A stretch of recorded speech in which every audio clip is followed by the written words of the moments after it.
Pai, nós pedimos a Tua graça, humildade e sabedoria para tratarmos desse assunto que é tão complexo e também afeta tantas pessoas. Ajuda-nos, ó Deus, e nos orienta, nos dando uma perspectiva bíblica a respeito de tudo. É o que nós pedimos em nome de Jesus. Amém.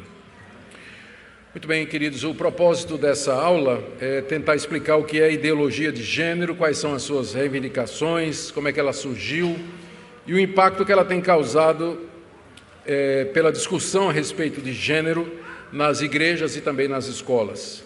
E, no fim, sugerir algumas respostas bíblicas para os desafios que essas questões aparecem e como lidar com esse assunto na criação dos nossos filhos também, se o tempo der.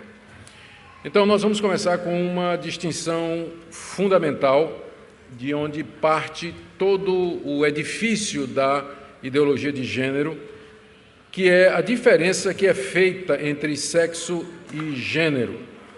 Essa diferenciação tem sido apresentada por aqueles que defendem ideologia de gênero e tem conseguido uma ampla aceitação. Em resumo, o que eles dizem é o seguinte, que sexo, quando você usa a palavra sexo ou conceito de sexo, você está apontando para aquelas determinações naturais e diferenças biológicas entre homem e mulher. Então, sexo é aquilo que eu sou por nascimento em termos biológicos, em termos de anatomia, aquilo que o homem tem, que a mulher não tem, e aquilo que a mulher tem, que o homem não tem, e o que tem diferente. Já o gênero é o termo que se aplica ao papel que tanto o homem como a mulher têm e exercem na sociedade. Sexo é definido biologicamente e gênero é definido socialmente. Hoje, na literatura secular, quando se trata da sexualidade humana, gradativamente o termo gênero vem substituindo o termo sexo. E ao invés de falar de diferenças de sexo, as pessoas agora falam em diferenças de gênero. Mas então, qual é a origem do termo gênero? E como ele chegou a ser utilizado em oposição ao sexo, é do sociólogo neozelandês John Money. Você tem aí uma fotografia dele. Ele foi o pioneiro no uso da palavra gênero no sentido de sexo. Em uma obra de 1955, ele declarou que o gênero é um certo tipo particular, de conduta do homem e da mulher e que não está ligado necessariamente a sexo. Então, é atribuída ao John Money a origem do termo gênero. Depois dele apareceu um psiquiatra norte-americano chamado Robert Stoller, que escreveu em 68 um livro que se tornou referência hoje na discussão desse assunto, que é Sex and Gender, que vocês podem ver aí uma foto da capa. Aqui ele diz que sexo é biológico e gênero é o que em cada sociedade recebe essa atribuição. Sexo é o que você é por nascimento. Gênero é a atribuição que a sociedade vai lhe dar. E aí vem a seguinte questão. Já que o gênero não é determinado biologicamente, como é o sexo, quem então determina o gênero da pessoa? Meu gênero é masculino porque meu sexo é homem, eu nasci homem. Então, o que determina eu dizer... Quando eu vou lá preencher a ficha do hotel, onde tem gênero, eu coloco masculino, que determina isso é minha biologia. Eu nasci homem, não é? Com todas as características de homem. Então, era assim que se definia o gênero da pessoa. Mas agora, não. Gênero é separado de sexo. Você pode ter nascido biologicamente homem, mas em termos de gênero você é uma mulher. Mas quem é que vai atribuir isso? Quem é que vai definir o gênero da pessoa, já que não é mais definido em termos de sexo? Esse é o ponto aí do Robert Stoller, não é? A resposta dele é o seguinte: gênero é algo atribuído, não é algo natural. Ele é socialmente determinado. Masculino e feminino são papéis definidos por cada sociedade. Conclui-se que o gênero é um construto social. Em outras palavras, e aqui vem a conclusão que interessa para nós. Uma pessoa pode nascer homem, isso é sexo, mas em termos de gênero, ele pode ser feminino, tanto por uma escolha dele, como por uma determinação social. A palavra gênero, ela é usada desde os anos, então, de 1980, em estudos de grupos feministas, ativistas LGTB, grupos marxistas sobre família e sexualidade, baseados nas teses de Karl Marx e Friedrich Engels. Mas foi somente a partir de 1990, quando a famosa Judith Butler, que é professora na Universidade de Berkeley, nos Estados Unidos, ela escreveu o livro O Problema do Gênero, e disse que essa palavra, e aí, a partir do trabalho da Butler, essa palavra e essa ideologia gradativamente evoluíram para a atual configuração. Não sei se vocês estão entendendo a origem da ideologia de gênero. Começa com essa separação entre o conceito de sexo e o conceito de gênero. Antigamente era a mesma coisa, sexo e gênero era a mesma coisa, definido biologicamente no nascimento. Mas agora a ideia é que gênero é diferente de sexo. Gênero enquanto que sexo é uma determinação biológica, não tem como evitar, a pessoa ou nasce homem ou nasce mulher, o gênero é uma construção social. Então, biologicamente você pode ser uma mulher, mas em termos de gênero você é homem, e vice-versa. E há diferentes modalidades e combinações que podem ser feitas aqui. Ideologia de gênero, portanto, é a maneira de se ler e analisar uma sociedade e uma igreja, e a igreja partindo do pressuposto do gênero como um construto social. Aqui você tem a obra famosa de Simone de Beauvoir. Ela é conhecida pela sua filosofia existencialista e também pelo seu relacionamento com o não menos famoso Jean-Paul Sartre. Ela escreveu um livro intitulado O Segundo Sexo, e ela é do movimento feminista dos anos 60 e 70. Vê só a declaração de Simone de Beauvoir, extremamente polêmica. Ela disse assim nesse livro: ninguém nasce mulher, torna-se mulher. Nenhum destino biológico, psíquico, econômico define a forma que a fêmea humana assume no seio da sociedade. É o conjunto da civilização que elabora esse produto intermediário entre o macho e o castrado que qualificam o feminino. Então, não sei se vocês estão seguindo o que ela está dizendo aqui. A mulher, ser mulher, é uma construção social que fica entre o homem e o castrado. Você não é mulher porque você nasce mulher, mas a sociedade é que define o seu papel. Então, fica mais ou menos aí intermediário. Os defensores da ideologia de gênero afirmam que existem dois sexos, mas que há uma diversidade de gêneros. Por exemplo, homossexual, heterossexual, masculino, feminino, isso são gêneros, existem muitos, hipersexual, metrosexual, e aí vai, né? Há todas as definições. Você pode ter nascido biologicamente homem, mas genericamente você é uma mulher que gosta de homem. Você pode ter nascido mulher, mas genericamente você é um homem que gosta de homem. Então dá pelo menos umas 30 e poucas combinações na conta que eu fiz aqui, que você pode escolher o que é que você quer ser, o que é que você é. Então, existe aí todas essas combinações possíveis, já que o que você é não é mais definido pela maneira como você nasceu.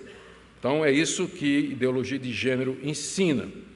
Esqueci de mencionar também aqui o bissexual, etc. Esses gêneros, eles não são biológicos ou naturais, e sim são definidos ou pela sociedade ou pela sua própria escolha. Aqui é interessante ver a contradição. Durante um tempo, a comunidade LGTB defendeu a bandeira de que a pessoa nasce homossexual. Ela nasce assim. e agora eles estão dizendo que não, que a homossexualidade ela é uma função social. Você pode ter nascido homem, mas você que vai assumir um papel que você quiser posteriormente em construção com a sociedade. Então, hoje existe essa...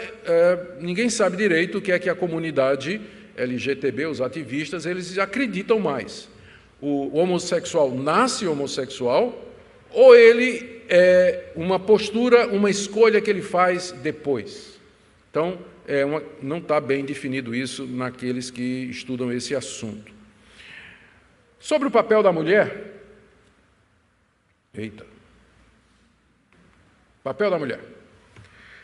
Segundo os defensores da ideologia de gênero, as sociedades patriarcais, especialmente aquelas influenciadas pelo cristianismo histórico e tradicional, vocês lembram que eu falei na pregação de que esses movimentos, particularmente os defensores de ideologia de gênero, eles consideram o cristianismo tradicional e as escrituras como sendo o maior opressor das mulheres. Então, segundo eles, as sociedades patriarcais, especialmente aquelas influenciadas pelo cristianismo histórico tradicional, têm usado essa distinção entre sexo e gênero para perpetuar a dominação do homem sobre a mulher. Sendo assim, para eles, a igreja cristã é tão responsável pela dominação masculina como é pela opressão feminina. O papel que é imposto à mulher pela cultura cristã e pela sociedade ocidental precisa ser desconstruído para que as mulheres se tornem livres para ser o que escolherem. Em resumo, eles dizem o seguinte: a igreja cristã, através da história, a partir da Bíblia, atribuiu à mulher somente 3 papéis: Kinder, Küche e Kirche, em alemão, que traduzido é criança, cozinha e igreja. Esse é o papel da mulher de acordo com a igreja cristã. É isso que ela tem para fazer. São os 3 Ks, né? Os 3 Ks. É isso o papel da mulher. Então, o movimento feminista e o movimento da ideologia de gênero diz que nós temos que desconstruir a sociedade atual, que é baseada nos padrões judaico-cristãos, baseados na Bíblia, que reduz o papel da mulher e define o que é ser mulher com base exatamente nessas 3 coisas. Ela existe para ter e cuidar de criança, cozinhar e ir para a igreja, juntamente com seu marido e com seus filhos. Esse é o papel da mulher, segundo eles, e que isso tem que ser desconstruído para que a mulher possa alcançar o seu potencial. Empresária, política, líder, construir os seus sonhos, se realizar profissionalmente e toda uma série de coisas. E aí vem dentro disso, dentro da estratégia da ideologia de gênero, vem o que eles chamam de criação neutra. Criação neutra. Ali tem a foto de um menino, né, vestido de princesinha e de rosa.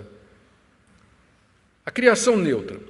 Os apologistas da ideologia do gênero, eles desenvolveram sistemas e métodos próprios para alcançar o ideal deles. E eles têm se mantido bastante ativos e têm influenciado e mudado políticas governamentais, a educação pública, a criação de filhos, a opinião pública.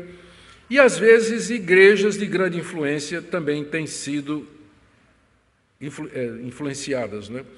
A fim de abolir tudo que perpetue a dominação masculina e as distinções sexuais e impor a agenda gay ou a agenda homoafetiva. Então, diante disso, eles ensinam que as crianças devem ser criadas e educadas de maneira neutra para que elas mesmas escolham. Daí aquela confusão quando a ministra Damares declarou que menino veste azul e menina veste rosa, que bateu de frente com o conceito de educação neutra. Então, os pais não devem criar as crianças, não devem criar os meninos como se ele fosse do gênero masculino e nem devem criar as meninas como se elas fossem do gênero feminino, mas criar sem definição de gênero, de maneira neutra, para que ela, a criança, a uma certa altura, decida se ela quer ser homem, se quer ser mulher, se quer ser bissexual, se quer ser gay, o que é que ela quer ser. mas os pais não deveriam influenciar na criação com determinação do gênero. Portanto, quando você está vestindo o seu menino de azul, está dando brinquedo, está dando um carro para ele, uma arma de brinquedo, um Lego, não é? E para a menina você veste ela de rosa, você dá uma bonequinha da Barbie, ensina ela a gostar de flores e tudo mais, e a brincar com fazer comidinha e tudo mais, você está interferindo na liberdade da criança. Ela é que vai decidir se ela quer ser homem ou se ela quer ser mulher. Muito bem, essa é a que eles chamam de criação neutra. As roupas, inclusive eles querem isso nas escolas. As roupas, as cores, os brinquedos e banheiro, inclusive, banheiros, eles têm que ser abertos, não é? Você não pode dizer banheiro masculino ou banheiro feminino, é um banheiro só para todas as crianças.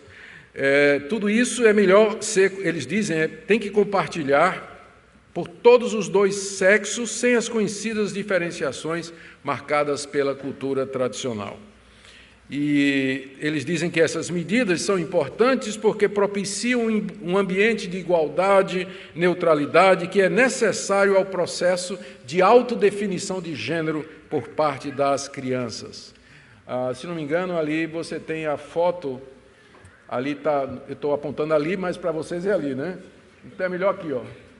Então, durante 5 anos, os pais de Sasha o criaram de forma neutra, e somente depois é que revelaram ao mundo que ele é um menino. O argumento foi para que ele não fosse influenciado pelos preconceitos e pressuposições da sociedade. Ali está o Sasha sendo criado de maneira neutra, né? Muito neutro, né, na verdade.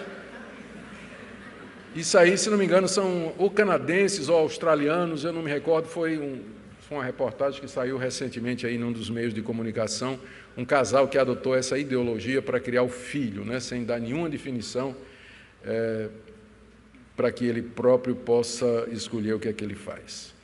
Bom, apesar das pesquisas indicando que a maioria dos brasileiros não quer a doutrinação nas escolas de conceitos como ideologia de gênero, os governos anteriores tentaram de todas as formas implantar a ideologia de gênero no ensino público através do PNE, que é o Plano Nacional de Educação, e dos PMS, que são os Planos Municipais de Educação. Não conseguindo aprovação na Câmara e no Senado, eles se valeram da estrutura de secretarias especiais, ministérios, autarquias e estatais para estabelecer a vontade, driblando a Constituição e o Congresso. E por isso, então, através de decretos, portarias, resoluções, circulares, a ideologia de gênero ameaçou fazer parte, chega a fazer parte de material didático do currículo de algumas escolas em alguns estados, dependendo da abertura ou não. Além do mais, os governos anteriores ofereceram estrutura, cargos, financiamento e deram liberdade para que defensores dessa ideologia exerçam lobby dentro do próprio Congresso e também estados e municípios com a finalidade de implementar políticas do interesse deles. Esperamos que o atual governo não vá na mesma linha. Não vá na mesma linha. Muito bem.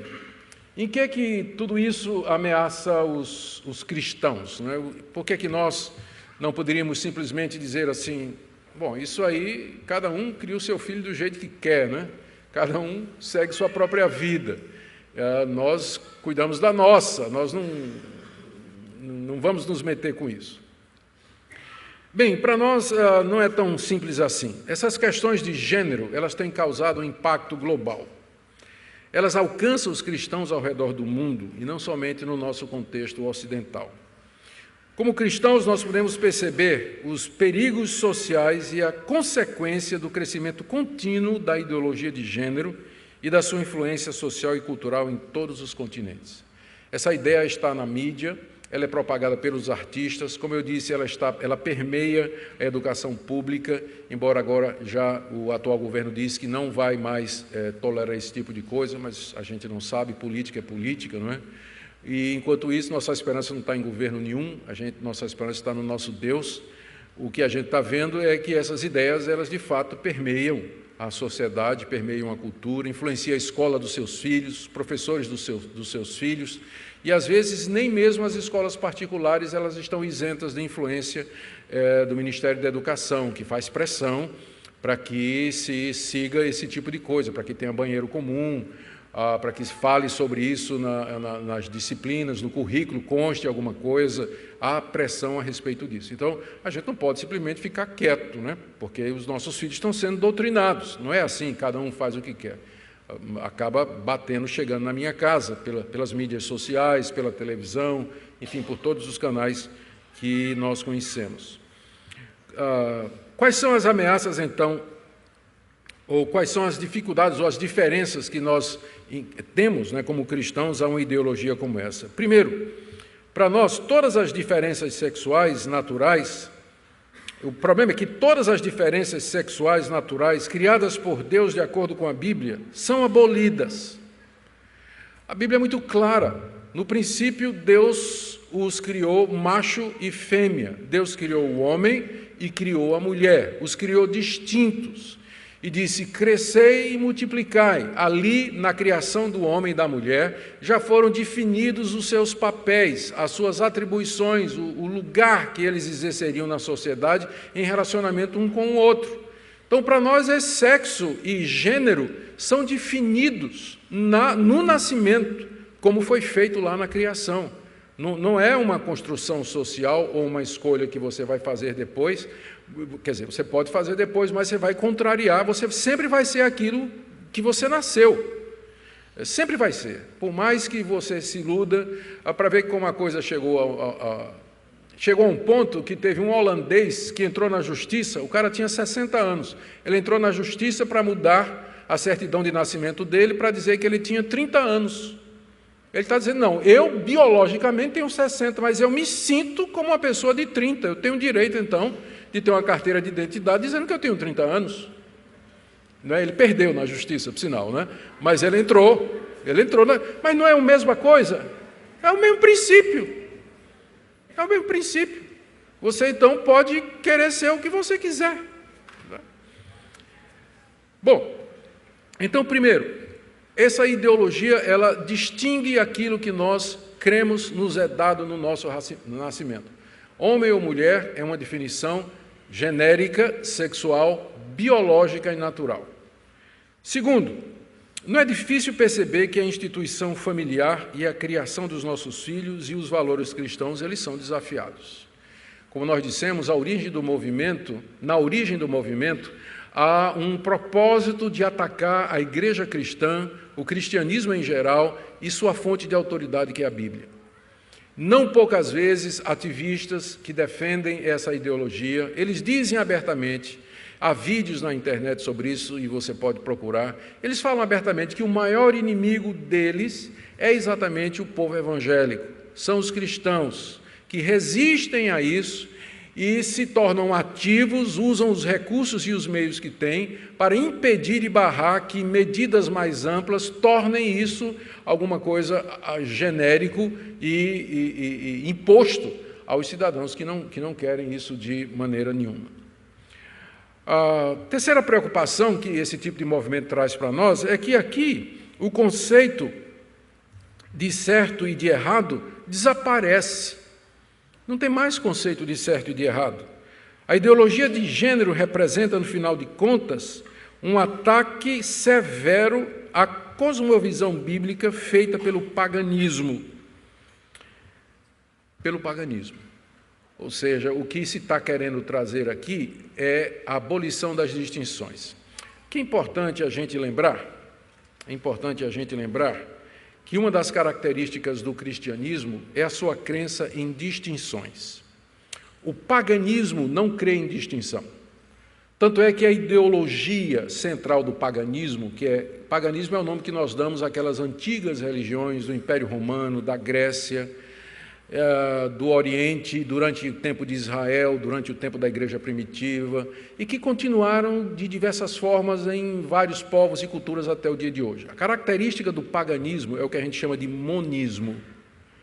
Monismo é a ideia de que tudo que existe, a realidade, ela é um círculo onde tudo está preso dentro, onde tudo é igual. Esse círculo, ele é impenetrável, não existe uma realidade fora dele. Então, o que está dentro, a realidade está contida num círculo.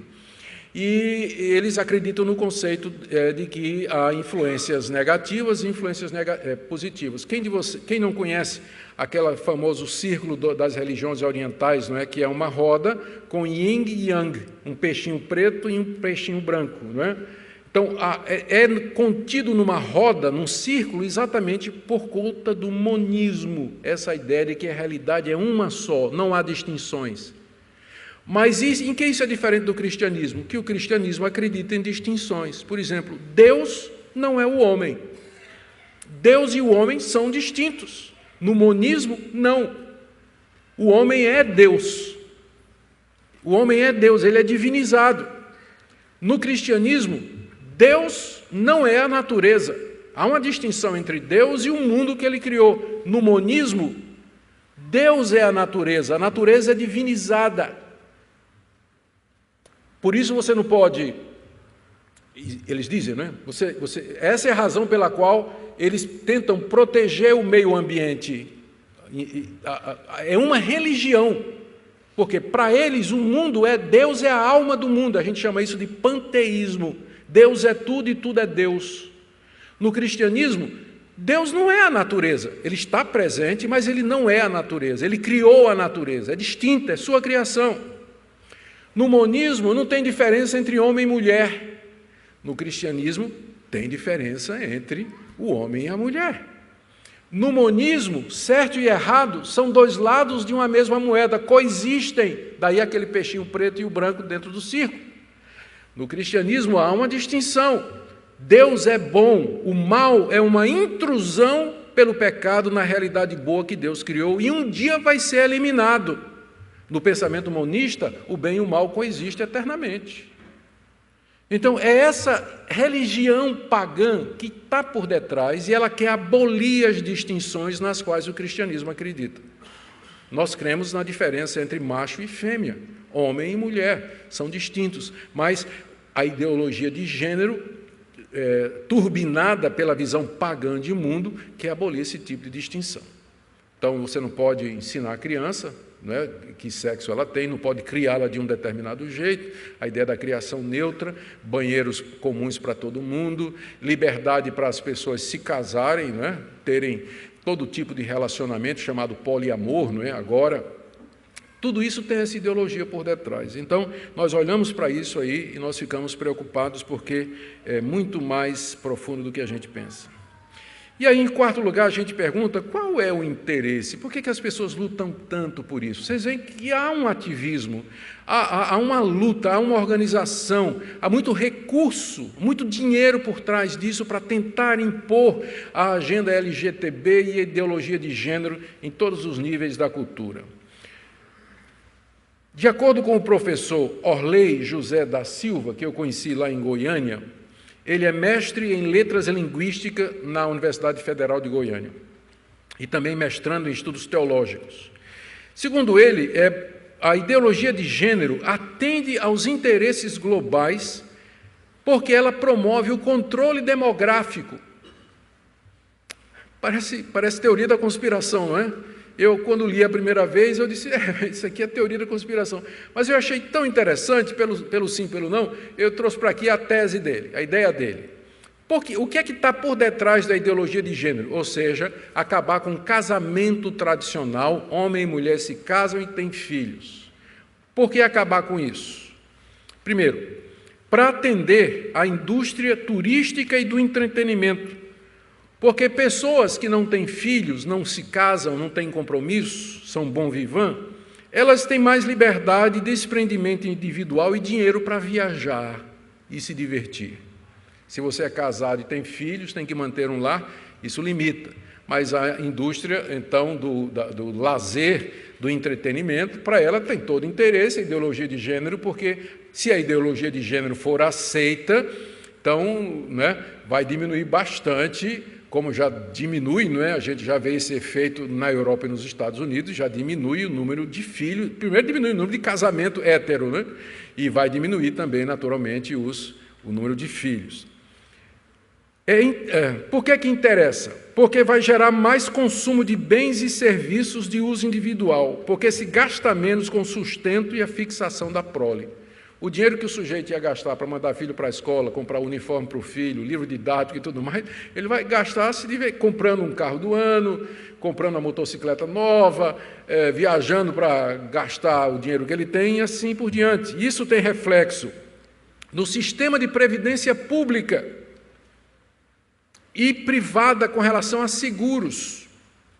Há uma necessidade menor de acúmulo de capital para investimento na família ou na herança, e aí você investe o dinheiro, porque você não precisa ter dinheiro ou investir pensando no futuro dos seus filhos, da sua família e tudo mais, você pode usar aquele dinheiro como acúmulo de capital.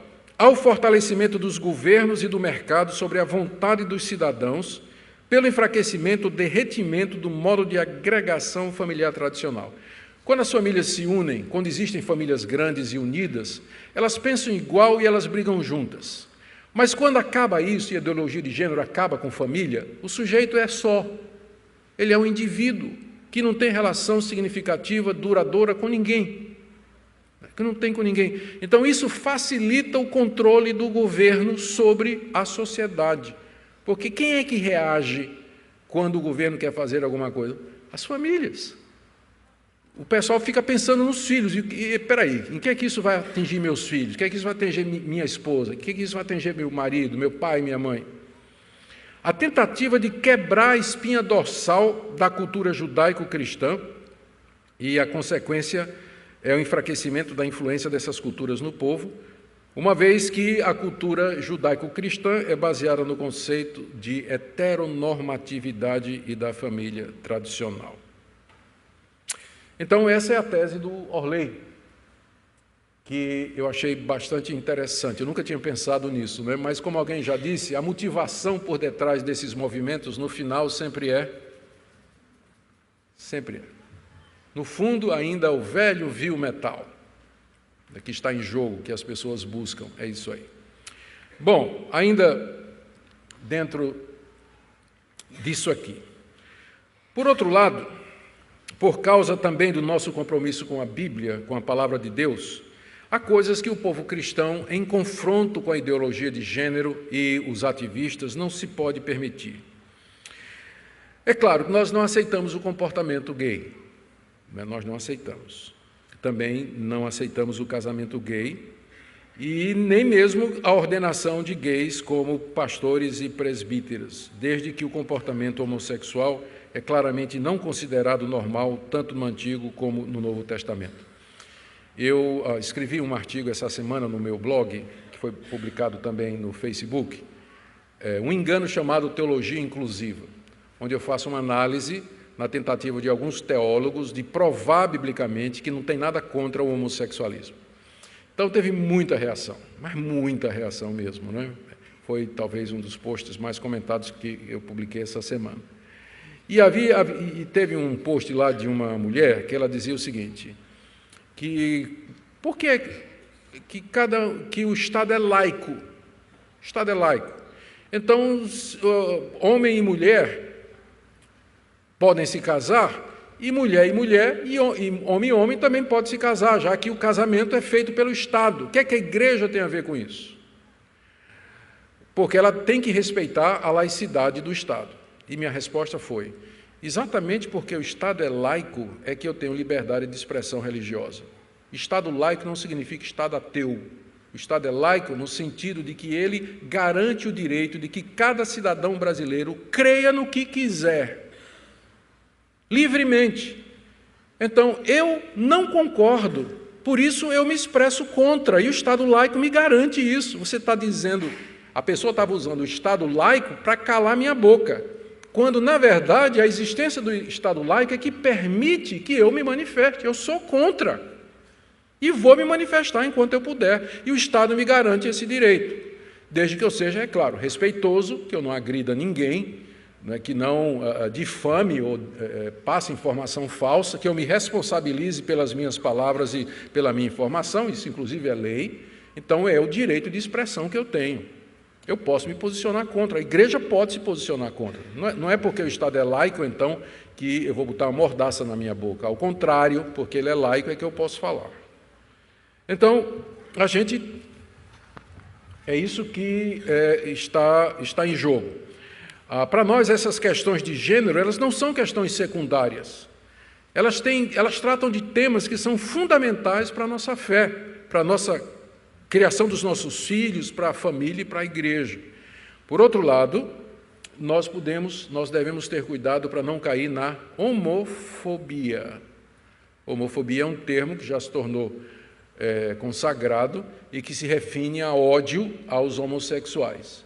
Claro que nenhum cristão em sã consciência ele vai nutrir ódio para uma pessoa que tem práticas homossexuais. Porque nós podemos discordar de uma pessoa sem ter que odiar aquela pessoa, sem sentir raiva daquela pessoa, sem insultar aquela pessoa ou ameaçar aquela pessoa. Eu sou contra qualquer tratamento odioso, injusto, deselegante, desrespeitoso e desonroso para alguém que tem uma opção sexual com a qual eu não concordo. Eu sou contra. E a igreja cristã toda deveria ser contra também. Tratar de maneira jocosa, desprezível, insultar, isso não compete ao cristão fazer. Nós podemos mostrar nossa posição e dizer que nós não podemos concordar porque a nossa consciência está presa à palavra de Deus e fazer isso em amor, com elegância, com inteligência, com educação, podemos fazer isso, para que não provoquemos uma reação, às vezes, bem merecida, com raiva, de gente com raiva, né? A resposta bíblica que nós damos a essas questões de gênero, então, já caminhando para o fim, ela tem origem no fato de que Deus criou apenas 2 sexos e gêneros. Nós podemos falar de sexo como algo determinado biologicamente, da mesma forma que também dizemos que o gênero é a decorrência natural dessa determinação. Se a gente vai fazer uma diferença entre sexo e gênero, é essa. Sexo é a forma como nós nascemos biologicamente e gênero é a decorrência natural dessa determinação. Aqueles que por natureza são homens, eles são machos ou masculinos, conforme contempla o seu gênero. O mesmo se aplica às mulheres. Também nós podemos afirmar que o gênero, compreendido como essa autoconsciência sexual de uma pessoa e o comportamento social dela, é determinado de maneira bíblica para nós, e não socialmente, embora que as culturas divirjam, às vezes, dos papéis tradicionais do homem e da mulher. Esses papéis foram determinados antes e depois da queda do homem, tendo em vista a família e a igreja. Muito bem. A despeito das tentativas bem-sucedidas dos apologistas da ideologia de gênero em aprovar leis que protejam o modo de vida e a agenda gay, as instituições cristãs não podem, senão, se posicionar ao lado da evidência bíblica. Deixa eu caminhar aqui para o fim. Como abordar esse assunto? Aí está a resposta bíblica, né? Eu tinha feito isso antes do pronunciamento da Damares, está esse slide aí, quero só dizer para vocês. Como abordar esse assunto? Muito embora muitas dessas questões sejam discutidas em um alto nível acadêmico, vocês viram aqui que eu fui procurar lá os autores, os intelectuais que estão por detrás desse movimento. Então, a maioria dos membros da igreja não lê Simone de Beauvoir, não vai ler lá o psiquiatra americano, o neozelandês, não está a par desse tipo de coisa. Então, muito embora a discussão desse assunto se processe num alto nível acadêmico, elas são largamente difundidas em nossa cultura, em linguagem popular, por meio da mídia. Por meio da mídia, os artistas, por meio das redes sociais, por meio de manifestações, da infiltração no governo. O nosso povo frequenta universidades e faculdades, assiste programa de TV, ouve em rádio, lê os livros do momento e os jornais. E mesmo uma pesquisa superficial realizada entre os jovens e adolescentes vai mostrar o quanto eles estão familiarizados com essas questões de gênero, casamento gay, inversão dos papéis bíblicos do homem e da mulher. Não se iluda pensando que seu filho está protegido, no sentido de que ele não tem informações, ele tem, mais cedo do que você pensa. Então, é preciso estarmos alertas para isso e preparados para enfrentar essas questões. Como forma estratégica de tratar essas questões, eu creio que, como igreja, nós devíamos, talvez, criar e sustentar grupos de homens e mulheres cristãos para aprender sobre masculinidade e feminilidade bíblica. Por incrível que pareça, hoje em dia, esses conceitos estão tão diluídos pela cultura que é preciso estudar o que é que significa ser homem. O que é ser homem? A coisa está tão... Nos Estados Unidos, criou-se um movimento chamado Promise Keepers, que é um movimento só de homens. E o alvo do Promise Keepers, os guardadores de promessa, é exatamente ajudar os homens cristãos a assumir o seu papel. O que é ser homem hoje? Não é igual ao movimento que aconteceu em Minas Gerais de um machão mineiro, ali é outra coisa. Mas eu penso que a igreja devia dar atenção para isso.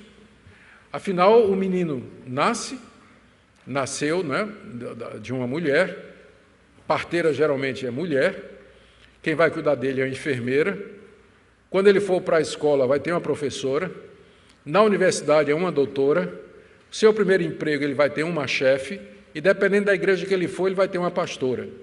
Então ele vai crescer a vida toda sem um referencial masculino.